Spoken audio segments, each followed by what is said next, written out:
Hi guys, this is Weasel for PokerVIP.com. Welcome to part 2 of this video series entitled Top 10 Microstakes Leaks.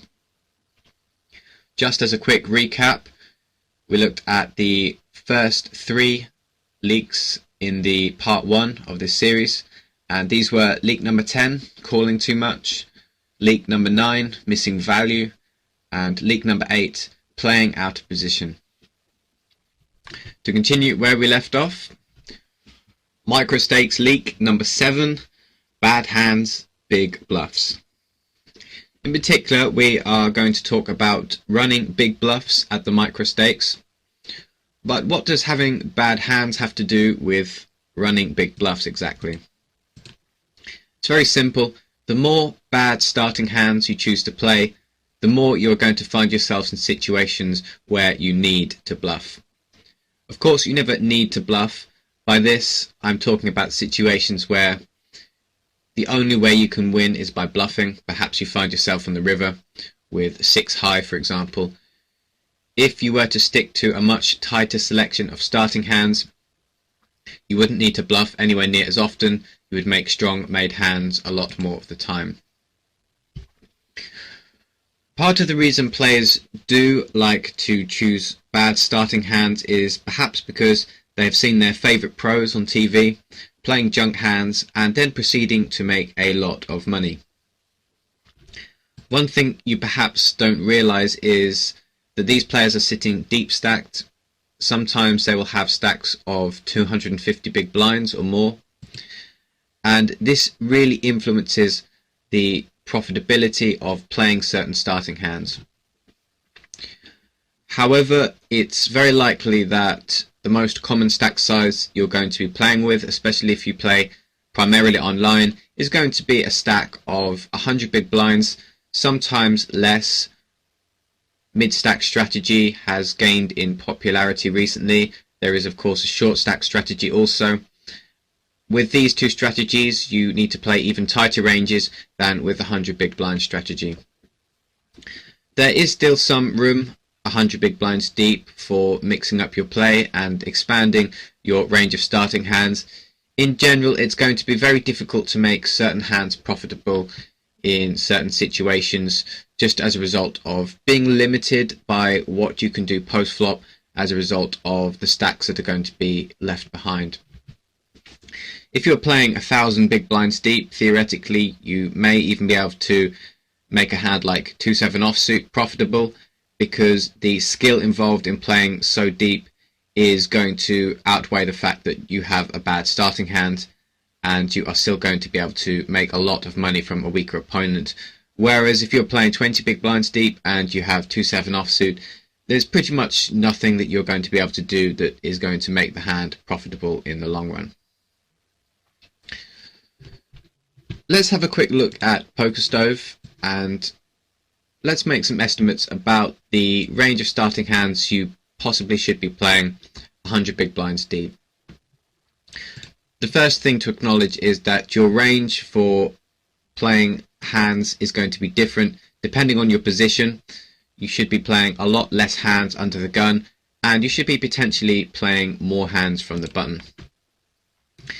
As a very rough guide, a opening range from under the gun possibly contains any pocket pair. Some players prefer not to play pocket 2s to pocket 6s, but it's going to be fine to play these unless you're in a very tough game, not that likely at the microstakes.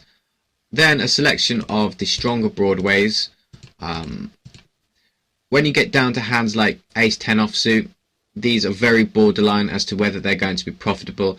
I'd recommend ace-9 offsuit is a standard fold from under the gun. Ace-10 offsuit under the gun, you can play if you really want. It's not going to be hugely profitable. Hands like king-jack suited and queen-jack suited are very borderline. You can raise them from under the gun, but you may find yourself in situations where you're going to be dominated a lot post-flop and you may end up losing money. It's not necessary to play these hands. Then also you may have a selection of suited connectors also in this range, and we can see here that this is about a range of 12%.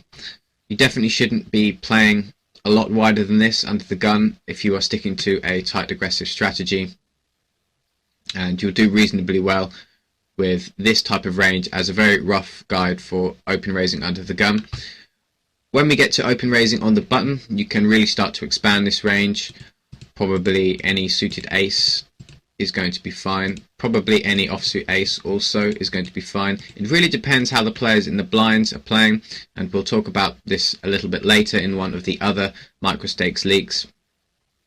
Hands like suited one gappers become a lot more playable.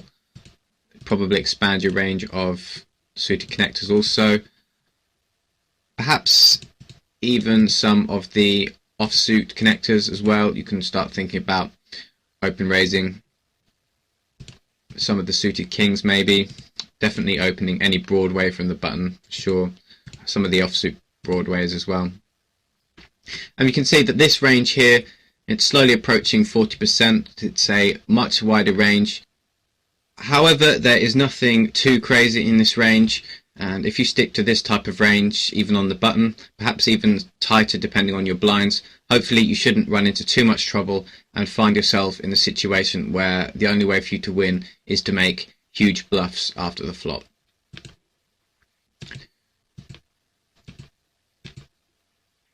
Part of the reason players like to make big bluffs, again, is part of the way poker is portrayed in the media. They've seen some of their favourite players on TV making some huge bluffs, and naturally they want to try and imitate this in the microstakes games. However, there is a big difference between microstakes games and the type of games that your favourite pros are playing in. For a start, the players you see on TV, the professional players, they are going to be very skilled, and they have a strong idea about their opponent's hand range and how often he will fold. And you might say, well, I have a good idea about my opponent's hand range. I know which types of hands he's holding, therefore why can't I make these big bluffs at the microstakes too? This is the key point. They know what they're representing, but a lot of the time so does their opponent. They are making these bets against skilled opponents also, who are going to know what these players are representing with their big bluffs and can potentially make good folds. It's not the same at microstakes. You shouldn't ever expect a microstakes player to have a clue about what type of hand you are representing. They are usually not going to be thinking about your range at all. They're just going to be thinking about the two cards that they're holding. Even in some cases, if they are thinking about your specific hand, they are likely going to be poor hand readers at the micros.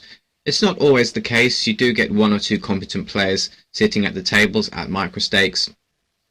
For the most part, they aren't going to be players with very strong hand reading skills. They're not necessarily going to know what you are representing, and you run the risk of being called down by something basically that they should be folding if they had a good idea of your range. Perhaps they snap call with bottom pair after you fire 3 barrels. Either way, it's not the fish's fault that they made a horrible call and you lost money. It's basically your fault for bluffing against an opponent who is not going to be folding because they don't have a clue about what type of hand you are representing. This doesn't mean that you can never bluff at the micros. There are some good situations to pick up chips without having a strong made hand. Most of your bluffs are going to be small one street bluffs rather than multiple barrels, however. To give a few examples, there may be situations where you want to fire a continuation bet on the flop when you don't have much of a hand, or you want to try and take the pot down on the river after all your draws brick and you find yourself with 6 high. Pre-flop, you may find situations where an opponent is folding a lot to 3-bet bluffs, and you can bluff in this spot also.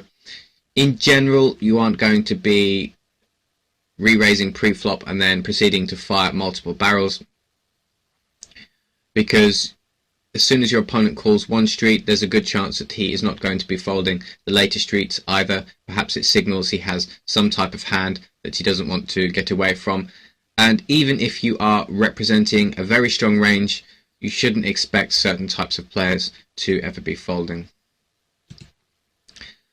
However, there aren't just fish at the microstakes. As we've discussed, there are one or two slightly more competent opponents, and against these you can bluff effectively, especially if you know that they have a good idea about what type of range you're representing.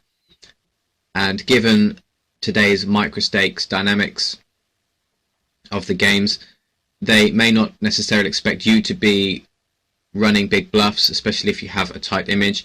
And you can use this against the more competent opponents by finding good spots where you can represent a strong range and get your opponent to make some folds.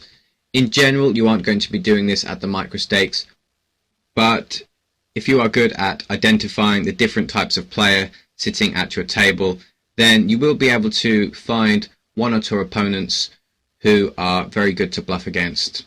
And not necessarily just above average regulars, but also there are one or two very weak tight players out there who are folding a lot more often than they should be. As a good starting point, there are two questions you should ask yourself if you are bluffing. Firstly, what am I representing? What type of range am I representing? And what does my opponent think I'm representing? This is very important, especially if your opponent is the type of player who, given what you've seen of his play, given perhaps his stats, you think he might just be a huge fish. There's a very good chance he's not thinking about your range at all. He's only thinking about his two cards, and it may be that it's just not going to be a profitable situation to bluff. Perhaps you've heard it before. As a very general rule, don't try and bluff fish. The way you beat fish is by value betting, not by bluffing. We're going to look at an example hand, and in this hand we're going to think about what range we are representing, and we're also going to think about what result this is going to have from various different types of players.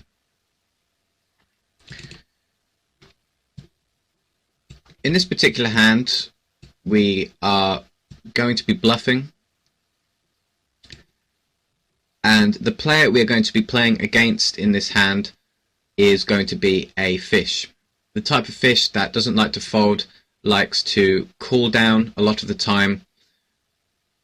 A very typical type of player you will encounter in your microstakes games.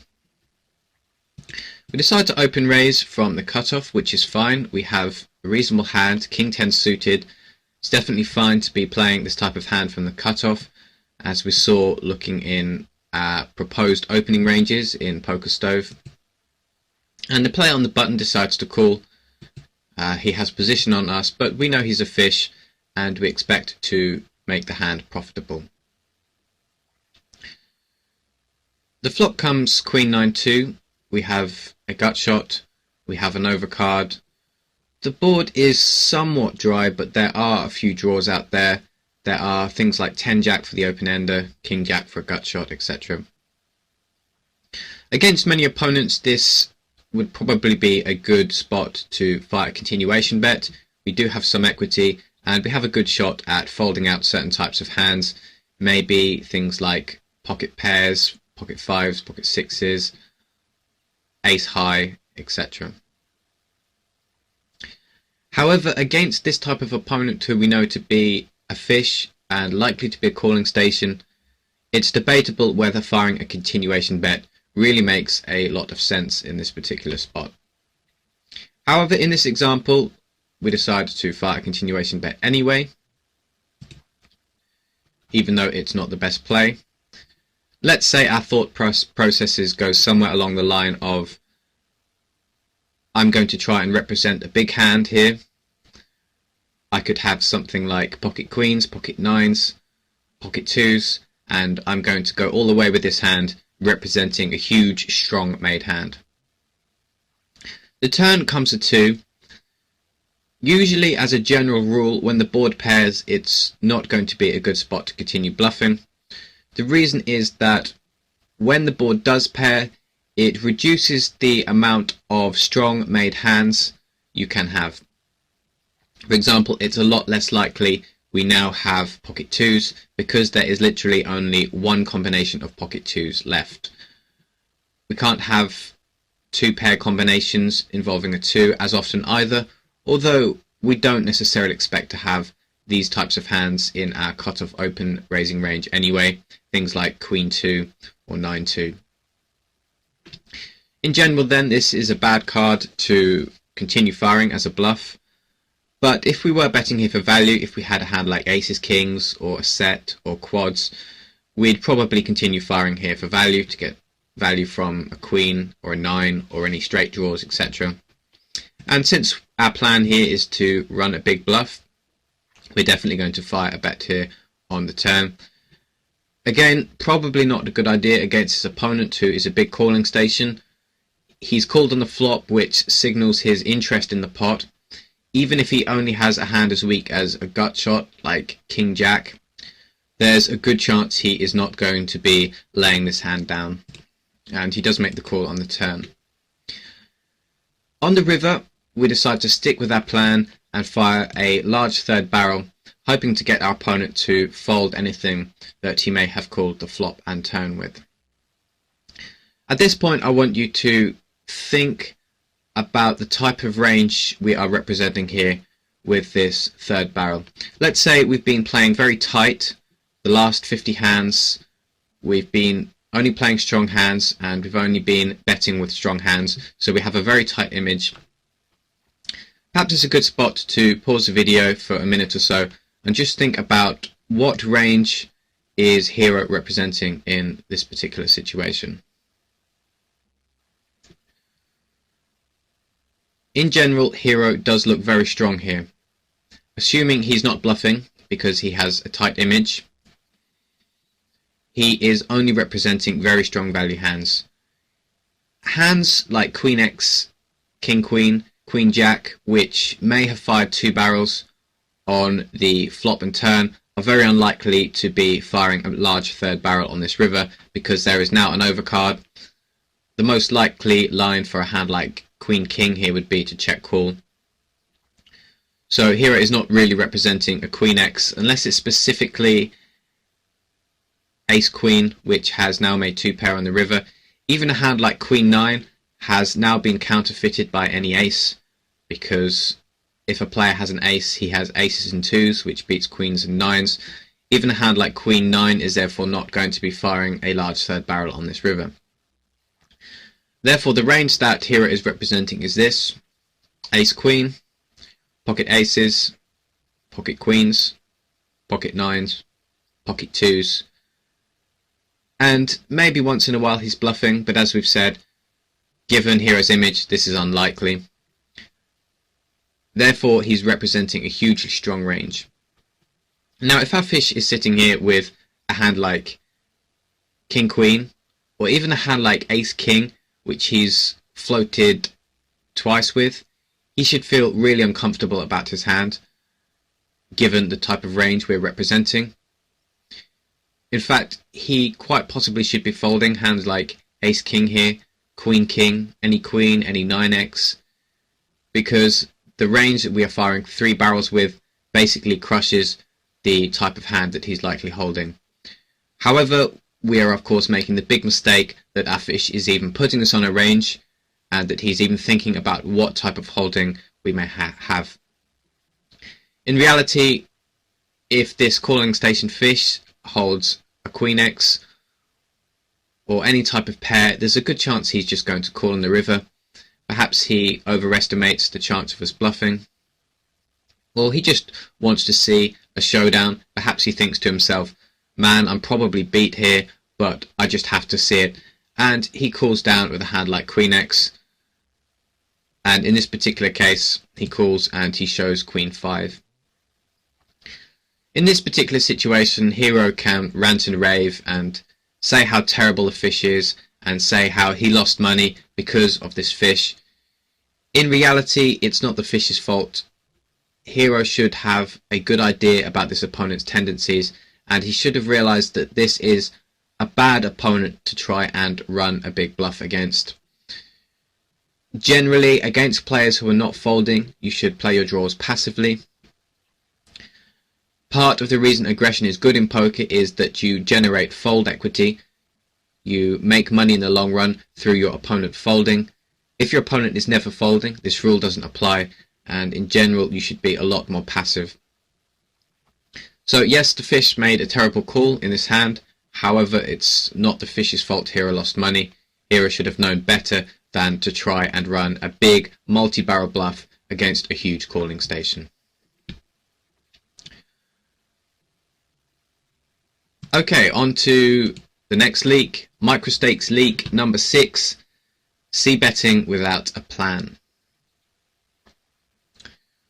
For those of you that are unsure, just to make sure we have all the basics covered, what is a Cbet or a continuation bet? Very simply, when you take the last aggressive action pre-flop, whether that's open raising, making an isolation raise against someone, or 3-betting, and then you proceed to follow it up with a bet on the flop, this is referred to as a continuation bet. Most commonly, you will be the open raiser, your opponent will call, perhaps they will check to you. If you are in position, then you will fire a continuation bet on the flop.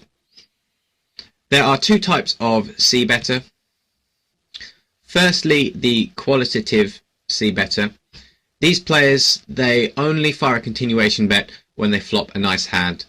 They have some piece of the flop, perhaps they have a draw, or they have a pair or stronger, and they fire a continuation bet. But assuming they miss the flop completely, they're not betting, they're just going to check back and fold the hand unless they improve. The other type of C-better is the quantitative C-better, and these players C-bet a wide variety of flops unless there is a reason not to. So just because a quantitative C-better has missed the flop, that's usually not necessarily a reason not to C-bet. They like to bluff very often on the flop and try and take pots down on the flop. Quantitative C-betting has become a lot more common in today's games. There are many players that fire a continuation bet on a huge amount of flops, sometimes upwards of 80% of the time, and sometimes even more in 3-bet pots.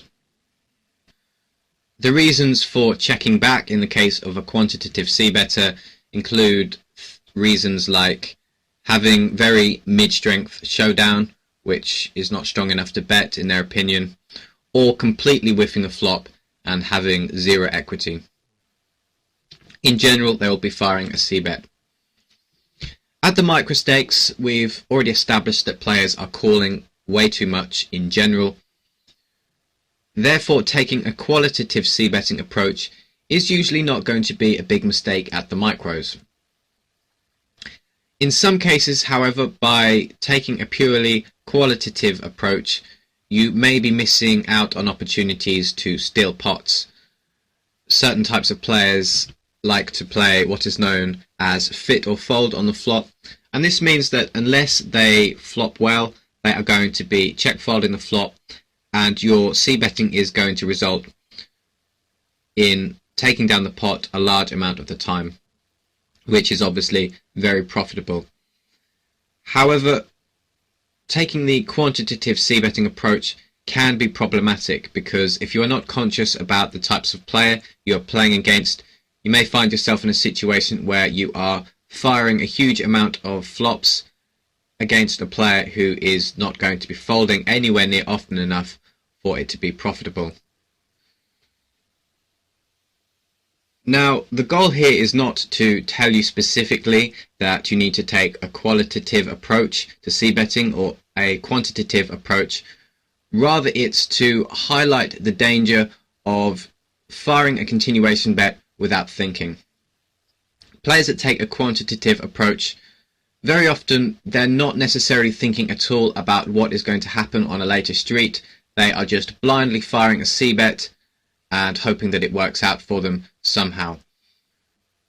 By taking this approach, you can find yourself in some very tricky situations on later streets where you are not necessarily sure what you should do. You may in fact end up losing a lot of money in these situations, and if you'd thought on the flop of how it might turn out on the turn and river, you may in fact have made a different decision on the flop about whether you were going to c-bet or not c-bet. Therefore, the important thing to do is to create a plan. Don't just blindly c-bet just because your strategy is to continuation bet a lot of flops. There's not necessarily anything wrong with c-betting a lot of flops, but you need to think somewhat about what you're going to do on the turn and river if various cards come. For example, if a certain card comes, you're going to fire a second barrel on the turn. If a different card comes, you're going to check. If a certain other card comes, you may fire on the turn and the river. You need to think along these lines before you even make a c-bet. The various things that influence your plan. Perhaps the main thing is the type of opponent you are playing. Perhaps you've heard the adage about No Limit Texas Hold'em, that the game is about playing the man, not about playing the cards. It may be cliche, but in this particular situation it definitely applies, and we're going to consider some examples of this, how our plan regarding c-betting is going to be influenced by the type of opponent we are facing. Of course, the exact type of hand you hold is important as well. It's not irrelevant by any means. And depending on the strength of your hand, is your hand a very strong hand? Is it a mid-strength hand? Is it an air-type hand with varying amounts of equity? This is, of course, going to influence the line you take on the flop, and by extension, the line you plan to take on the turn and river, depending on which cards fall. Also, when continuation betting, it's very worthwhile to think about any backdoor draws you have available. And just to elaborate, backdoor draws are draws that require two cards to hit. For example, if you have the Ace-8 of diamonds as your whole cards and there is one diamond on the flop, you have a backdoor flush draw, because if a diamond comes on the turn and a diamond comes on the river, then you make your flush. In terms of absolute equity, backdoor draws aren't really that useful. They only give you a few % increase in your equity. However, in terms of profitability, backdoor draws can make a big difference, because when you hit the first of two cards needed to make your draw, in some cases you can then proceed to fire a second bet on the turn as a semi-bluff, and your increased equity is going to make that a lot more profitable, even though you only had an additional 3% or so equity on the flop. We're going to look at an example now, and in this example we are going to think about how the hand might work out against three different types of opponents. Opponent 1 is going to be a calling station, someone who is just calling way too much. Opponent 2 is going to be a weak tight opponent, and these players are generally quite nitty. They're probably folding a little bit more often than they should, some of their made hands. And then opponent number 3 is going to be the decent regular, who knows a little bit about what types of range we're representing and how he might try and exploit us.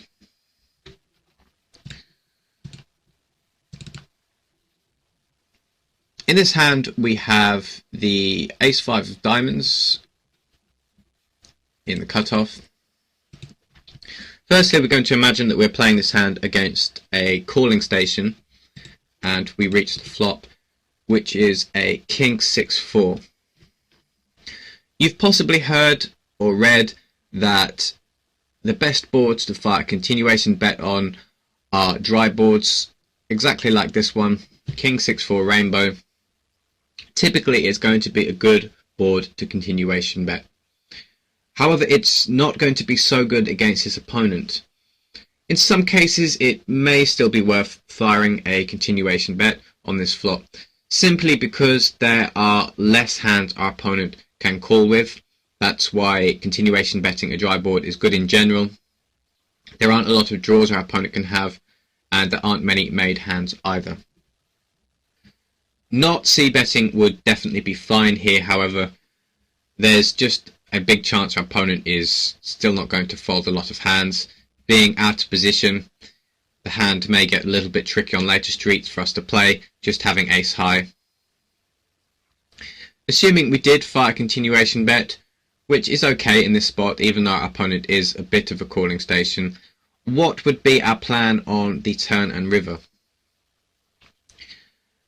Firstly, our goal in c-betting here is to get folds. We know our opponent doesn't fold very often, but also given the texture of the board, we don't expect our opponent to have a hand very often either, and therefore we are c-betting with the hope of taking the pot down. Assuming our opponent does call, he likely has some piece of the board, not necessarily a strong piece of the board. He can have any pair, 4x, 6x, king x. He can have things like pocket 8s, pocket 7s, any pair basically. He can also have some types of ace high that he doesn't want to fold because they are ace high, like ace 10, ace jack, ace 8, etc. There's a good chance that if he does call the flop, he's not really going to be folding on the turn either. Therefore, if he doesn't fold the flop, our plan here really should be to give up on the turn. It's useful to notice here that we do have two backdoor draws in this example. Firstly, we have a backdoor diamond draw. If the turn and river come diamonds, we make a flush. And we also have a backdoor straight draw. If the turn comes a 7, we pick up an open-ender. If the turn comes a 3, we pick up an open-ender. If the turn comes an 8, we pick up a gut shot. If the turn comes a 2, we also pick up a gut shot. Against some opponents, we could definitely think about firing again as a semi-bluff if we pick up one of these draws. However, against this opponent, given that we don't expect to have fold equity, it's not going to be profitable to fire a second barrel even if we turn our draws, because there's a good chance our opponent is favourite given his calling range on the flop. Although not necessarily, but being out of position, it's still going to be difficult for us to play on the river, etc. Our plan then in this case against this calling station opponent is either to not c-bet, which is fine, or to c-bet, which is also fine, but then if we get called, we are basically giving up on the turn and river unless we either hit our ace or we make our runner-runner draw by the river, and then of course we're going to try and extract some value. So we're not going to be bluffing a lot against this calling station. We're going to be pretty passive in general, given that we don't have much of a hand. Let's consider against our second type of opponent now, which is the weak type regular. We reach this board against our weak type opponent, and this is exactly the type of board we want to be c-betting, because for a start our weak type opponent hasn't hit this board very often, and even if he does have some piece of the board, it's very likely that he's going to be folding more hands than he should. There's a good chance he's folding things like pocket 10s, pocket 8s, any 6x, any 4x. Most of the time when he calls, he is going to have a king here or something stronger than a king. Our plan is definitely to c-bet, but what should we do on the turn? Against this type of player who we expect to be folding a lot on the flop, it doesn't necessarily make sense to fire again on the turn either. This is because our opponent's flop calling range is very strong. He's folding so much on the flop and only continuing for the most part with a king x or stronger. So even if we do turn our draw, again our opponent is likely going to have an equity edge, and it's not necessarily going to make sense to fire again. Our plan therefore is definitely to fire a c-bet, but again to give up on the turn and to give up on the river. Now against our third type of opponent, which is the decent regular, things change slightly because our decent regular opponent or above average regular knows that we're going to be continuation betting this board pretty much with 80% of our range. As a result, his calling range does not necessarily represent strength. He can definitely be calling with things like ace-jack, pure floating us with ace-high. He can also be calling with things like pocket tens, pocket jacks, pockets queens, which he didn't 3-bet. These are all ahead of our c-betting range here. He's definitely going to be continuing with things like 6-7. Also any draws he may have, even though they are unlikely on this board. The difference between this opponent and the first opponent is that if we fire a second barrel on the turn, this opponent is going to be aware of the fact that we are representing a strong range. He's not going to continue with every single hand he called the flop with, like the calling station is. Against this particular opponent, it's then going to be a very good option to fire a second barrel on the turn, assuming we turn one of our draws. And by doing so, we can get our opponent to fold anything he floated with. We can get him to fold any pair that's below a king. And assuming he does call, we are still going to have reasonable equity with our backdoor draw, whichever backdoor draw we turn. Against his good regular, therefore, we decide to fire a c-bet on the flop. We turn our draw and stick with our plan of firing again on the turn, which is a good play against this regular. Of course, we also want to think about our plan for the river. It's definitely fine to give up on the river. Against certain types of regular, it may be okay to fire a third barrel as a bluff also, especially if that player is actually aware of you representing a very strong range. We saw in our previous Microstakes Leak that it's a big mistake to try and represent a strong range against an opponent who can't hand read. If this player really is very good regular, there may be a chance that we can get him to fold things like King X on the river, because he knows we are basically representing Ace King is probably the weakest hand, would be firing 3 barrels here. Maybe sometimes King Queen, but in general we're going to have things like pocket sixes, pocket fours, etc. So depending on the type of opponent, you could plan to fire a third barrel when you miss, but you could definitely also plan to just check and give up on the hand. The flop and turn play are going to be profitable in themselves. Your decent regular opponent should be folding a decent amount of hands on this turn, basically anything that's not a King X or better.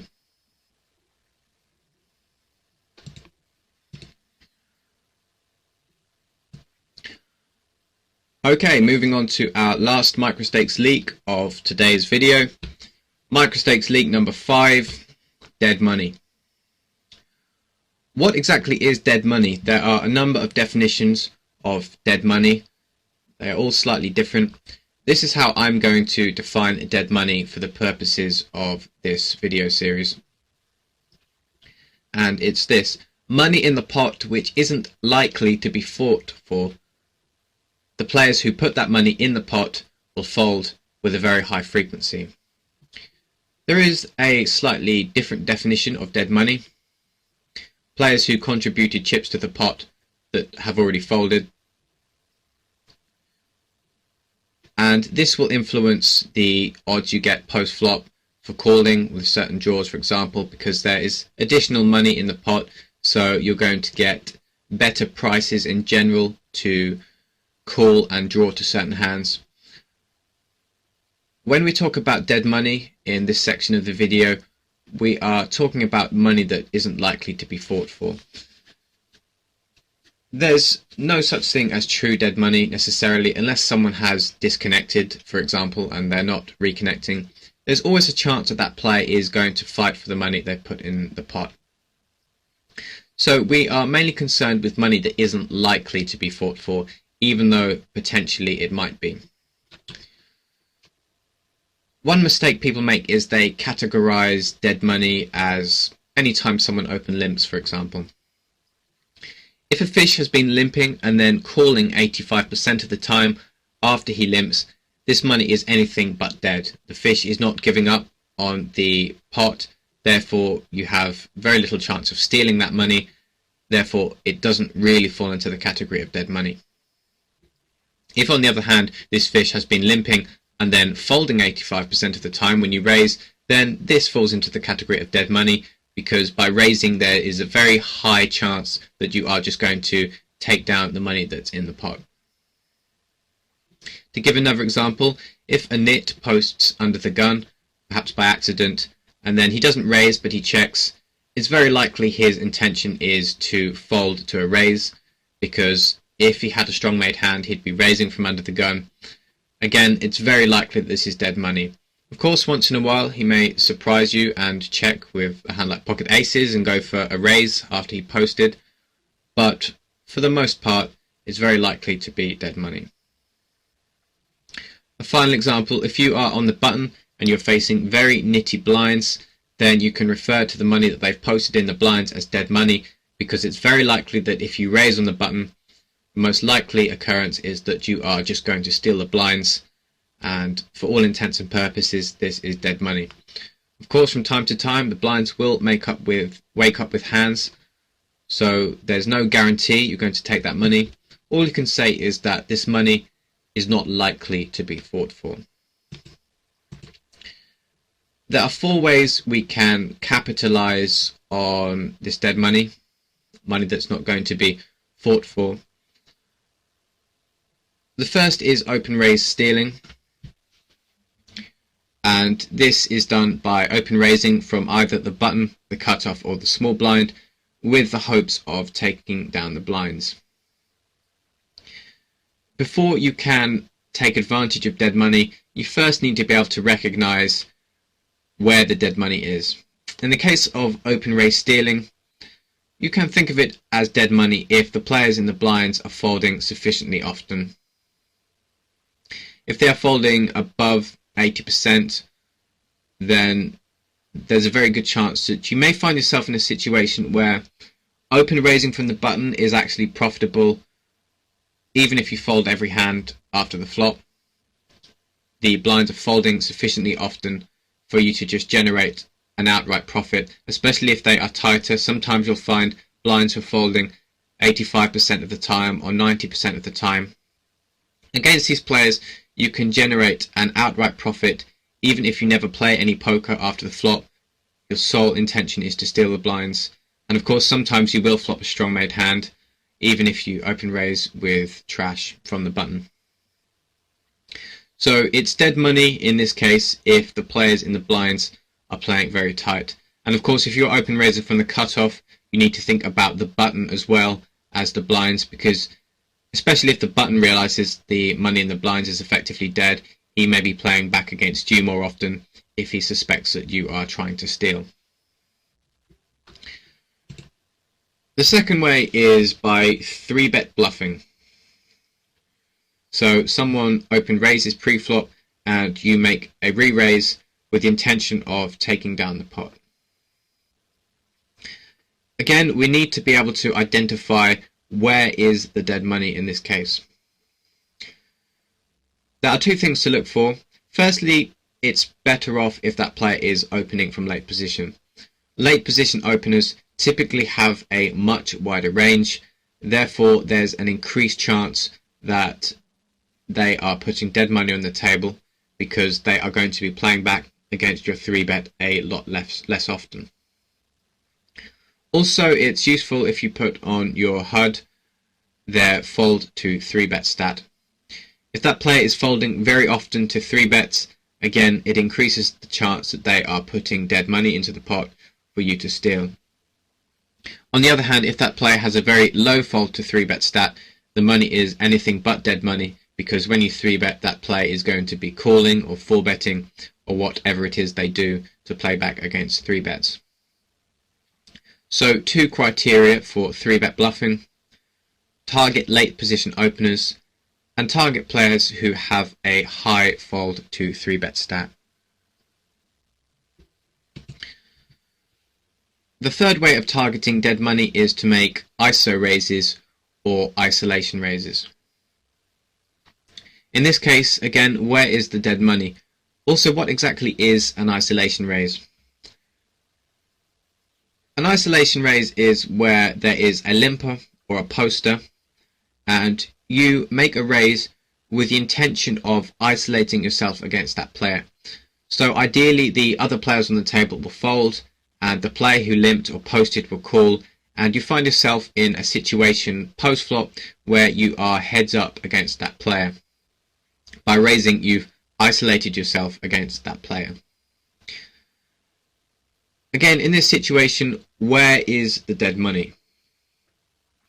Posters are often a very good source of dead money, especially if that poster has acted before you and they decide to check, because if you were to put that poster on a range, it's basically any two cards that aren't strong enough to raise. Therefore, if a poster posts and then checks rather than raising, there's a very good chance he doesn't like his hand and he's not going to continue. Good chance that it's dead money and that he's folding with a very high frequency. The other source of dead money is limpers, in particular limpers that limp fold a lot. Just because someone limps doesn't necessarily mean they are limp folding. So if you are making an isolation raise against a limper, the money may or may not be dead money. As we saw in the previous slide, there were two examples. If a fish is limping and then proceeding to call 85% of the time after he limps, it's not dead money because he isn't folding very often and he wants to see a flop. Just because someone is limp calling a lot doesn't mean you don't want to make isolation raises against them, even though you are not directly attacking the dead money. Because firstly, if that player is limping, they're likely to be a fish. You want to isolate yourself against a fish. That's a very good strategy in the Microstakes tables. Try and play as many pots against a fish as you can. But also, even if that fish is not directly going to be folding to your isolation raise, there's a chance that they may be folding very often to your c-bet. There are, of course, different types of fish. Some are huge calling stations. Some are calling stations pre-flop, but they're not calling stations on the flop, because as soon as they reach the flop, they revert to a fit or fold strategy. So while you couldn't target dead money pre-flop, against certain players who are playing very tight on the flop, you can target dead money on the flop by continuation betting very often. This applies to fish, but also applies to weak type players who are playing fit or fold on the flop. That money on the flop is effectively dead money if that player is just not going to be defending on the flop when they miss, because most of the time players are going to miss the flop and not hit the flop. So the fourth way you can take advantage of dead money is by c-betting. So we discussed already the differences between the qualitative and quantitative. The disadvantage to the quantitative is that you may find yourself c-betting too often against players who are never folding. But the advantage